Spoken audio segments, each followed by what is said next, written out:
네, 오늘 설교의 제목은 나에게 왕이 있는가입니다. 나에게 왕이 있는가. 성경, 이건 우리 한자로는 이제 성인성, 글경, 성스러운 책, 이게 이제 성경이죠. 거룩한 책, 홀리 바이블, 홀리 스크립처가 영어로도 역시 거룩한 책이라는 의미입니다. 그래서 성경을 이제 읽으면은 여기는 거룩하고 덕스럽고 이런 신성한 얘기들이 있겠구나 이렇게 싶어서 성경을 읽다가 보면은 아니 무슨 성경에 이런 더러운 얘기가 나올 수 있지? 깜짝 놀랄 만한 그런 일들이 성경에 자주 나옵니다. 오늘 본문이 이제 방금 읽은 본문이 아니 주일날 예배 시간에 일어서서 교독하는 본문을 뭐 이런 본문을 택했나 싶을 정도의 그런 본문이었죠. 다니엘 블록이라는 구약학자는 오늘 읽은 이 본문에 대해서 뭐라고 얘기했냐면 성경에서 가장 기괴하고 그로테스크하고 역겨운 장면이라고 묘사를 했습니다. 영화로 치면은 이거 선정성, 폭력성, 잔혹성 뭐 이런 거 최상 등급으로 시볼 것도 못해 시커먼 그런 누아르 영화입니다. 왜 이런 이상한 내용을 성경에 기록해 놨을까요? 무엇이든지 전에 기록된 바는 우리의 교훈을 위하여 기록된 것이니 로마서 15장 4절. 하나님께서 친히 이런 내용도 고르고 골라서 우리의 교훈을 위해서 여기다가 적어 놓으셨다는 것입니다. 매우 중요하기 때문에. 그럼 도대체 이런 기괴한 이야기를 통해서 우리에게 무슨 교훈을 주시고자 하는가? 그 힌트를 우리는 사사기 책에서 볼 수 있는데 사사기의 제일 마지막 절 한번 찾아보시기 바랍니다. 사사기의 제일 마지막 절 21장 25절 사사기 제일 마지막 절 있죠. 오늘 본문에 손 넣고 21장 25절 같이 읽어보겠습니다. 시작. 그때에 이스라엘에 왕이 없으므로 사람이 각기 자기의 소견에 옳은 대로 행하였더라. 이 말은 이스라엘의 왕은 하나님이죠. 쉽게 말하면 그때의 사사시대에 사람들이 하나님을 왕으로 안 여겼다는 거예요. 하나님을 왕으로 여기지 않았을 때 사람들이 어떤 짓을 저지를 수 있는지가 사사기에 꽉 차 있습니다. 그러니까 이게 사사기 마지막 절이 결론적으로 말하는 것은 지금까지 기록된 이상한 기괴한 역겨운 내용들은 사람들이 하나님을 왕으로 모시지 않을 때 저지를 수 있는 일들이 이러하다.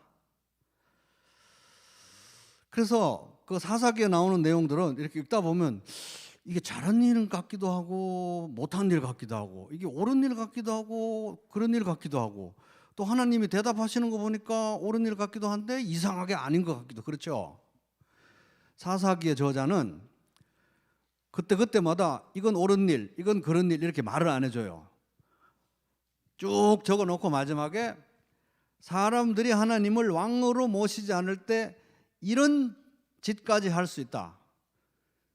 그 정도 결론을 주고 우리가 알아서 잘 분간해서 읽어보면서 무엇이 옳고 무엇이 그런지 하나님 말씀 비춰서 살펴보라는 취지로 적은 책이 사사기입니다.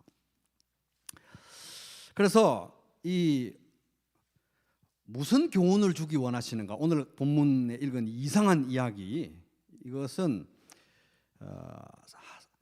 사람이 하나님을 왕으로 모시지 않을 때 하나님이 내 인생의 왕이 아닐 때 하나님을 내가 왕으로 여기지 않을 때 나는 어떤 모습인가 하는 거예요. 내가 모르는 나의 모습. 하나님이 나의 왕이 아닐 때 나는 어떤 존재인가.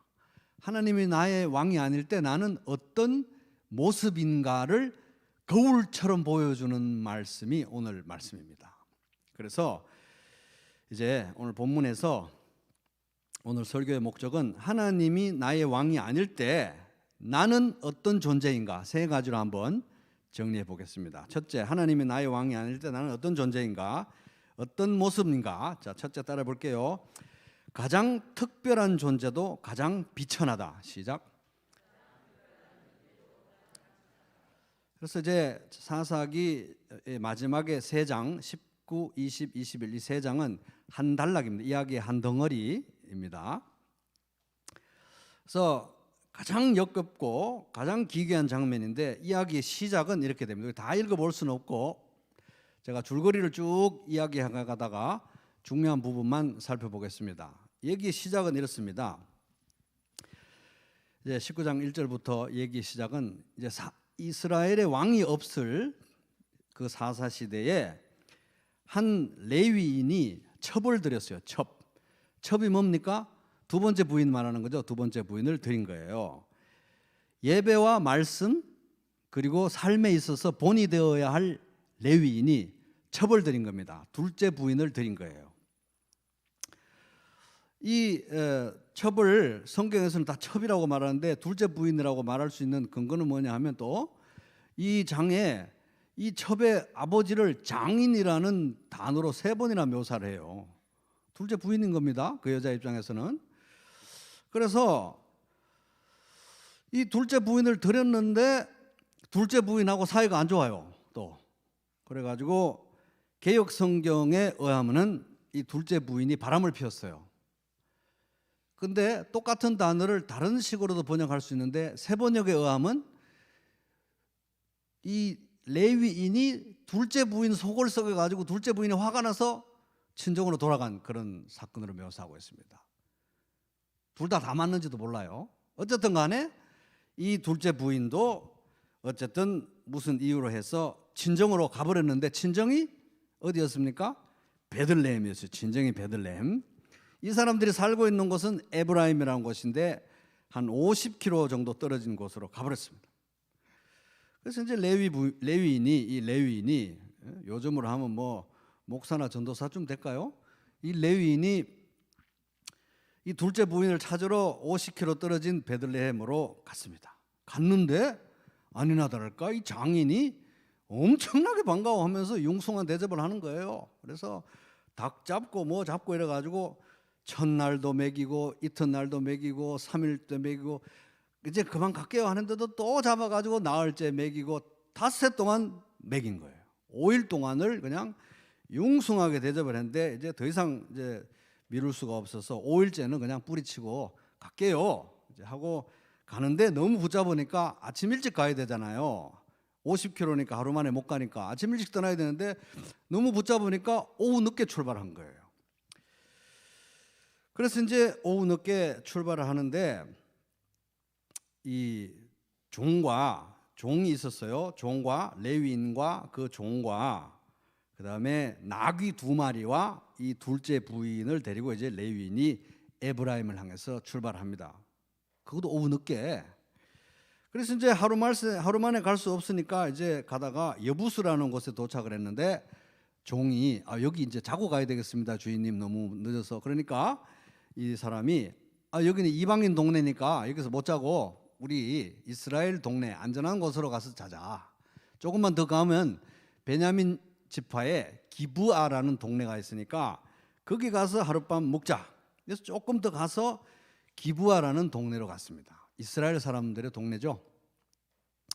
갔는데 기브아로 갔는데 동네 사람들 아무도 이 레위인 이 사람들을 맞아들여 가지고 손님 대접을 안 하는 거예요. 그 당시는 손님 대접하는 게 그 굉장히 중요한 미덕이었는데 이 동네는 인심이 너무 고약해 가지고 아무도 이 레위인을 일행을 손님으로 맞아들이고 숙소를 제공하지 않습니다. 그래서 이제 광장에 앉았는데 그 동네 한 노인이 이제 일 갔다가 오면서 보니까 나그네가 있는. 그래서 우리 집에 가서 쉽시다. 그래서 이 고약한 인심이 고약한 동네인데 그래도 이 어른이 가장 동네에서 착한 분이잖아요. 선한 분이에요. 그래서 이분이 이제 먹고 마시며 쉴 수 있는 이제 집을 제공하겠다. 그래서 이제 집으로 맞아들여서 저녁에 이제 식사도 하고 뭐 마시고 이렇게 편안하게 쉬고 있는데 밖에서 막 두드리는 소리가 나는 거예요. 막 두드리는 소리가 납니다. 누가 두드리냐? 이 동네 기브아라는 베냐민 지파 기브아라는 동네 남자들이 문을 막 두드리는 거예요. 왜 문을 두드리느냐? 지금 그 당신 집에 어디 타지 사람이 한 명 왔는데 그 남자를 이 밖으로 내보냈어요. 우리가 그를 동성 집단 강간을 좀 해야 되겠어. 동성 집단 성폭행을 해야 되겠어. 보내시오, 내보내시오 이러는 거예요. 그런 취지로 문을 두드린 겁니다. 그래서 오늘 보면 22절, 오늘 본문으로 다시 돌아가 보면 22절, 그들이 마음을 즐겁게 할 때에 그 성읍의 불량배들이, 이렇게 돼 있죠. 근데 우리는 그렇게 간단하게 개역 성경 번역하고 있습니다만은 히브리어 원문은 이렇게 되어 있습니다. 그 성읍의 불량배들이, 요게 간단한 게 아니라 그 성읍의 남자들 쉼표 곧 불량한 남자들. 그러니까 그 성읍에 특별히 나쁜 놈만 온 게 아니라 그 성읍의 남자들 쉼표 곧 불량한 남자들이. 그러니까 이제 이걸 보니까 제가 판소리가 생각이 나더라고요. 판소리는 제가 뭐 잘 모르는데 이런 거예요. 판소리를 하다 보면은 얼쑤 밖에 이 동네 남자들이 왔는데 이 동네 남자들은 다 잡놈일세 그려?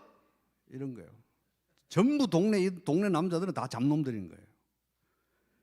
그런 식으로 묘사를 하고 있어서 이 기브아라는 동네는 밤에 사람들이 다닐 수가 없는 동네가 되었어요. 잡놈들만 있는 동네가 된 거예요.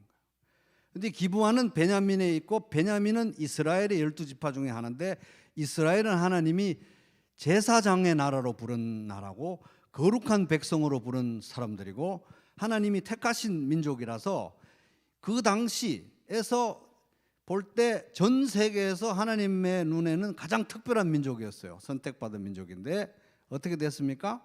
이들이 당시에 이스라엘에 왕이 없으므로 사람들이 자기 소견에 옳은 대로 행했다.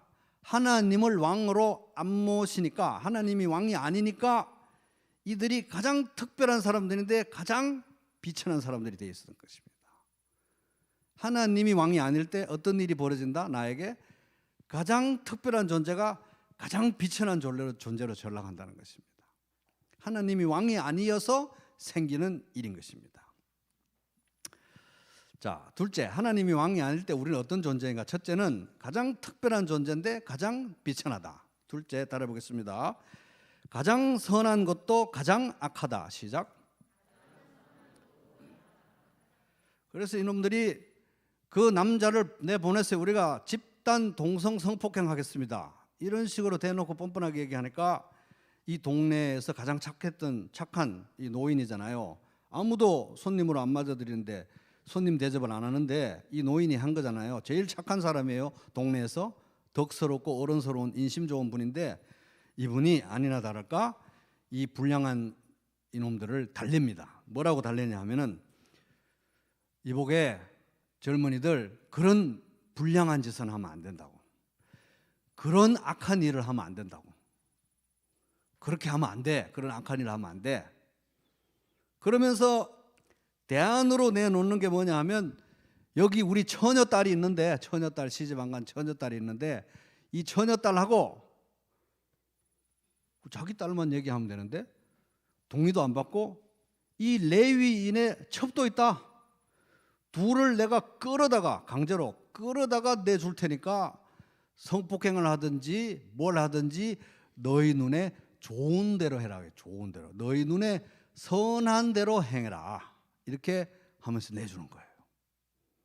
이 동네에서 제일 착하고 제일 덕스러운 어르신인데 그런 나쁜 짓은 하지 말고 손님 대접이라는 우리 미덕과 우리 이스라엘 사람들의 자긍심이 있으니까 손님 대접해야 되고, 또 남자에게 그런 악한 일을 행하면 안 되니까 여기 내 처녀 딸도 있고 이 사람의 첩도 있으니까 내줄 테니까 선한 대로, 너희들 생각에 선한 대로 해라.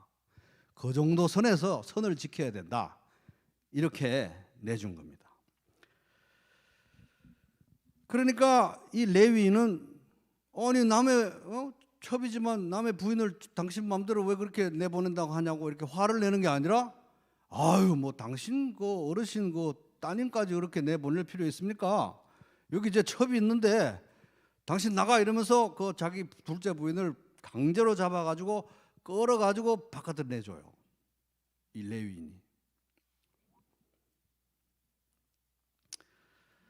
밤새도록 이 여인은 이제 비명을 질렀겠죠. 동네가 뭐 크지도 않으니까 기부와 동네에 그날 밤에 밤새도록 이 여자의 비명 소리가 울려 퍼졌을 텐데 그 뒤에 보면은 이 레위인, 예배와 말씀에 모범이 되어야 될 이 레위인과 이 동네에서 제일 착하다는 이 어르신 노인이 밖을 한번 안 내다봅니다.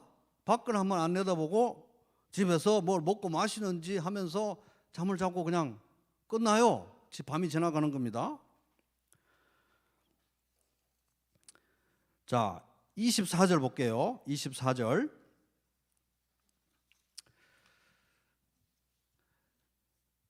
보라, 여기 내 처녀딸과 이 사람의 첩이 있은즉 내가 그들을 끌어내리니. 끌어낸다. 이 동네에서 제일 착한 할아버지가 이 여자들을 끌어내겠다, 잡아서 끌어내겠다고 말하고 있습니다. 이게 보이는 것은 무엇입니까? 이 노인은 끌어내겠다고 말하면서 그런 나쁜 짓, 그러니까 남자를 동성강간하는 그런 나쁜 짓, 손님 대접에 미덕을 깨는 그런 나쁜 짓은 하지 말고 이 여자들은 마음대로 해라. 이 선을, 도덕의 어떤 선을 그어주는데 선과 악이 완전히 뒤틀렸다는 걸 볼 수 있어요. 왜? 그때에 이스라엘의 왕이 없으므로 사람들이 소견에, 자기 소견에 옳은 대로 했더라. 하나님이 왕이 아니시면 가장 선한 인간도 가장 악한 거예요. 그 동네에서 제일 착한 사람인데 이렇게 악랄한 인간인 것입니다. 왜? 하나님이 왕이 아니기 때문에. 자기 마음대로 생각하니까 그렇다는 것입니다. 그러니까 레위인 남자는 보호하고 손님 대접은 하는데 나름대로 기준이 있어서 도덕은 지키는데 여자들은 마음대로 해라 이거예요. 마음대로. 심지어 자기 딸도 그냥 내놓는 게 아니라 끌어서 내주겠다, 강제로. 제일 착한 노인이. 그래서 하나님이 왕이 아니시면 가장 선한 것도 가장 악하다 하는 것입니다. 그게 우리 인간의 모습입니다.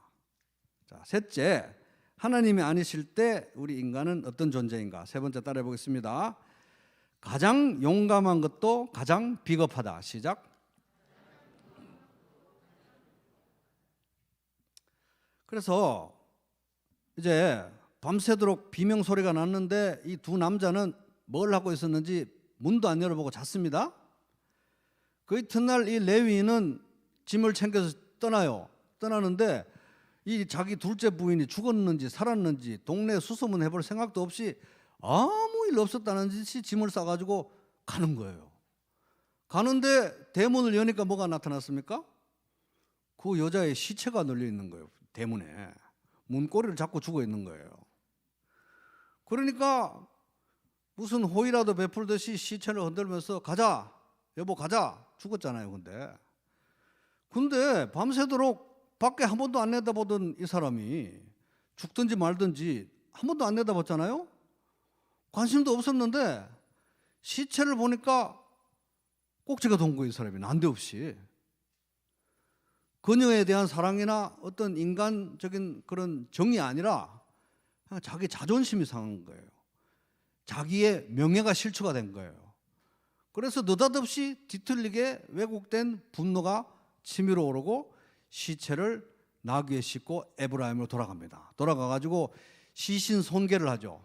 12토막으로 칼로 시체를 토막을 내가지고 이스라엘 12지파에 다 이 간단한 편지와 함께 자초지종을 써서 보냅니다. 엄청나게 끔찍한 짓을 저지르는 거죠. 그랬더니 정말 놀라운 일이 일어나는데 사사기를 통틀어서 한 번도 그런 적이 없었는데 처음이자 마지막으로 이스라엘 12지파가 총 집결을 해요. 미스바라는 곳에 물론 여기도 베냐민 지파는 또 안 왔네요. 자기들이 제일 먼저 와서 미안하다 어떻게 해서 사태를 수습해야 될 베냐민 지파는 안 오고 나머지 11지파가 총동원해서 여기에 미스바라는 지역에 모입니다. 처음이자 마지막으로 유일하게 모인 거예요. 유일하게. 그러면서 이 총동원된 11지파 앞에서 이 레위인은 무슨 자기가 아주 열사나 투사라도 된 것처럼 자초지종을 설명하고 이스라엘 사람들이요 무슨 대책을 내놓아야 하지 않겠습니까? 이렇게 딱 하는데 무슨 사사라도 된 것처럼 그렇게 막 선동을 하는 거예요. 근데 그러면서 자초지종 설명할 때 이 사람은 아주 비겁하게 왜 자기 둘째 부인이 그렇게 됐는지를 자세히 설명 안 해요. 그 사람들이 기부한 놈들이 나를 죽이려고 하더니 내 와이프를 집단 성폭행해서 죽였다. 사실은 나를 동성 집단 성폭행하려고 하다가 우리가 겁이 나서 남자들 둘이 겁이 나서 여자들 내주고 그래서 와이프가 죽었다 이런 말을 하면은 자기가 봉변을 당할 수 있잖아요. 그런 얘기를 숨기고 그놈들이 나를 죽이려 했고 우리 와이프를 집단 성폭행해서 죽였다 이런 얘기를 하는 거예요.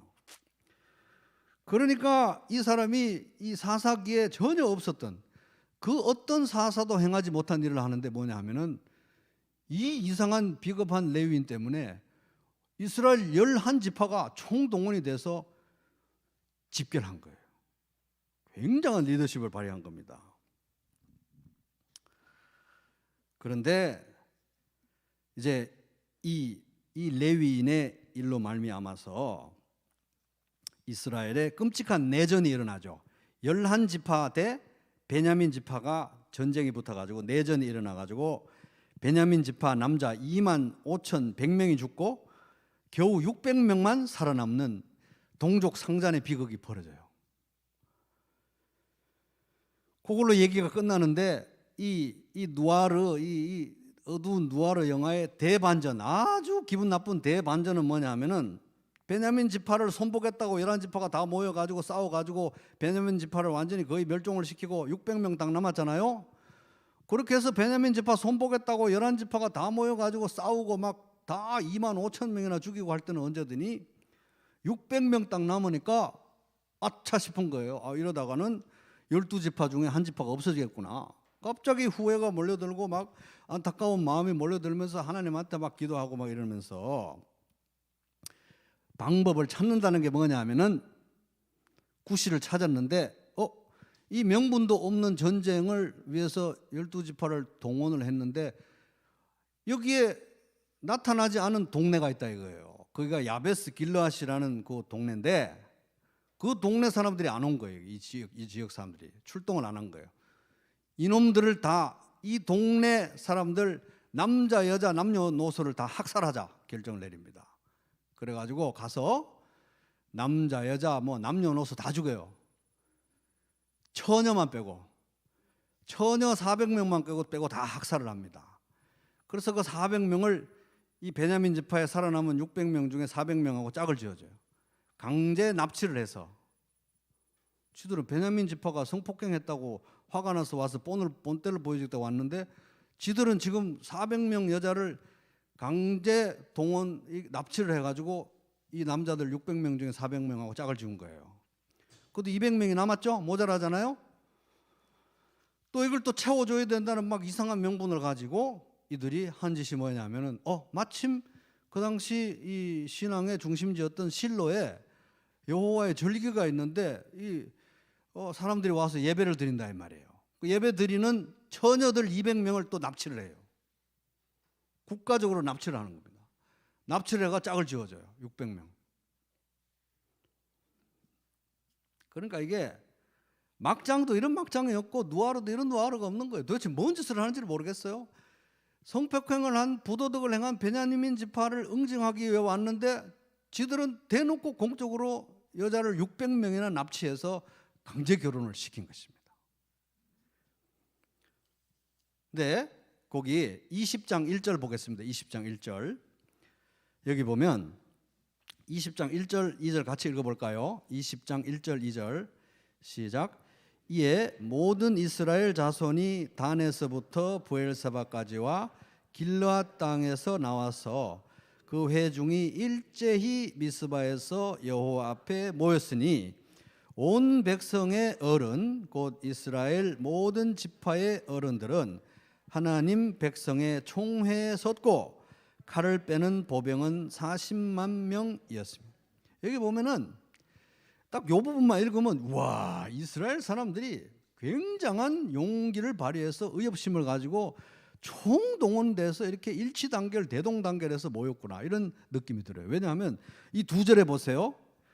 이에 모든 이런 데 들어갔죠. 모든 이스라엘 자손이 단에서 브엘세바까지 북쪽에서 남쪽 전부 다 걸쳐서 나와서 회중이 일제히는 뭡니까? 여기 히브리 원문에 의하면 한 사람처럼 한 마음으로 모인 거예요. 그리고 2절에 보면 또 온 백성이 모인 겁니다.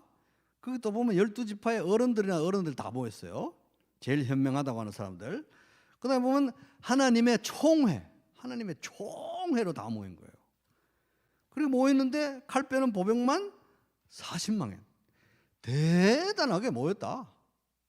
일치단결 대동단결해서 대단하게 모였는데 왜 모였어요? 내전하려고, 지들끼리 싸우려고. 11지파가 나머지 한 베냐민 지파를 아주 본때를 보여주기 위해서 모인 것입니다. 이게 얼마나 웃기는 일이냐면은 지금까지 미디안이 쳐들어왔다, 블레셋이 쳐들어왔다, 어디가 쳐들어왔다 할 때 하나님이 또 이들이 앓는 소리 하면 사사를 세우셔가지고 외적을 무찌르게 하시는데 그때는 죽을까봐 안 나와요. 안 나오고 뭐 몇 지파 정도만 모여가지고 어떻게 했었어요. 한 번도 이렇게 11지파가 12지파가 다 때로 모인 적이 한 번도 없었는데 여기서는 이렇게 모인다는 것입니다. 왜 외부에 적이 쳐들어올 때는 무서워서 못 나왔는데 11지파가 한 지파를 어떻게 도륙하는 것은 만만하거든요. 그래서 모인 것입니다. 그러니까 이거 보면은 여기에 나오는 모든 캐릭터들이 이상해요. 사람들이 다 이상해요. 근데 이 총동원된 이스라엘은 너무너무 용감해 보이고 너무너무 일치단결해 보이는데 뭡니까? 아주 비겁한 것입니다. 왜? 하나님이 왕이 아니기 때문에. 하나님이 왕이 아니기 때문에 그런 거예요. 하나님이 왕이 아닌 사람은 가장 용감해 보여도 가장 비열한 거예요.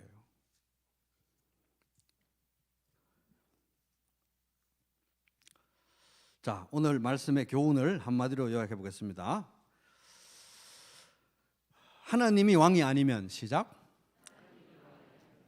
인간은 무슨 짓이든 할 수 있다. 한 번 더 하겠습니다. 하나님이 왕이 아니면 인간은 무슨 짓이든 할 수 있다. 그래서 이 오늘 본문 내용은 읽고 나서 더러운 인간들.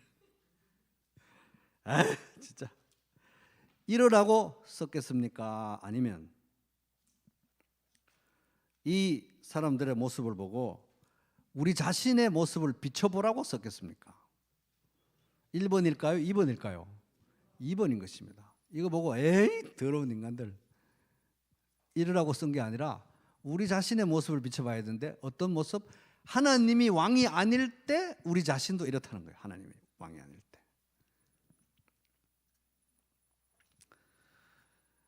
얼마나 우리는 하나님을 왕으로 모시기 싫어하죠. 본성적으로 너무 싫어해요.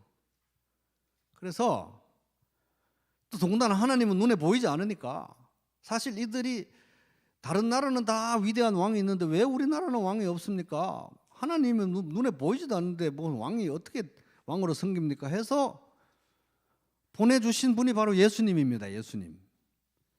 눈에 보이는 우리 사람의 모습으로 오셨으나 동시에 하나님이신 이 예수님을 우리의 왕으로 보내주신 거예요. 그런데 우리는 본성적으로 얼마나 하나님을 이 예수님을 왕으로 모시는 걸 싫어하는지 모릅니다. 너무 힘들어요. 그래서 오늘 말씀에 이런 다크한 너무 불결한 너무 짜증나는 이런 얘기를 하나님이 일부러 골라가지고 여기다 적어 놓으시고 우리에게 주시는 도전은 무엇이냐? 나에게 왕이 있는가 하는 것입니다. 그럼 나에게는 왕이 있는가? 옆 사람한테 한번 기분 좋은 안 좋은 얘기 들었으니까 한번 옆 사람한테 좀 이렇게 푸는 개념으로 한번 해볼까요? 당신에게는 왕이 있습니까? 한번 해보세요 한번.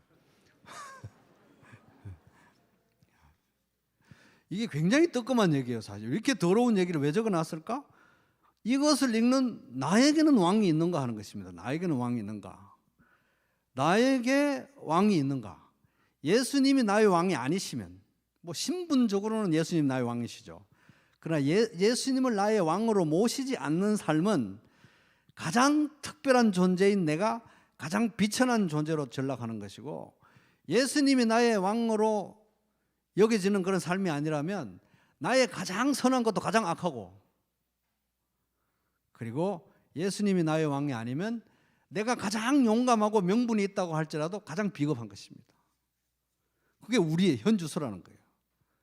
그들이나 나나 예수님이 왕이 아니면 똑같다. 하나님이 왕이 아니면 인간은 무슨 짓이든 할 수 있다. 이런 섬찟한 경고를 주기 위해서 이런 메스꺼운 이야기를 성경에 적어 놓으신 것입니다. 예수님은 나의 왕이시다. 시작. 그래서 여러분, 예수님은 하늘과 땅의 모든 권세를 가지신 분으로서 우리에게 존재의 목적과 대사명을 주시는 분이시죠. 왕이라는 겁니다. 그래서 예수님을 왕으로 모시는, 왕이신 예수님과 동행하는, 예수님을 정말 왕으로 인식하는 그런 복되고 즐거운 하루하루 되시기를 주님의 이름으로 축복합니다.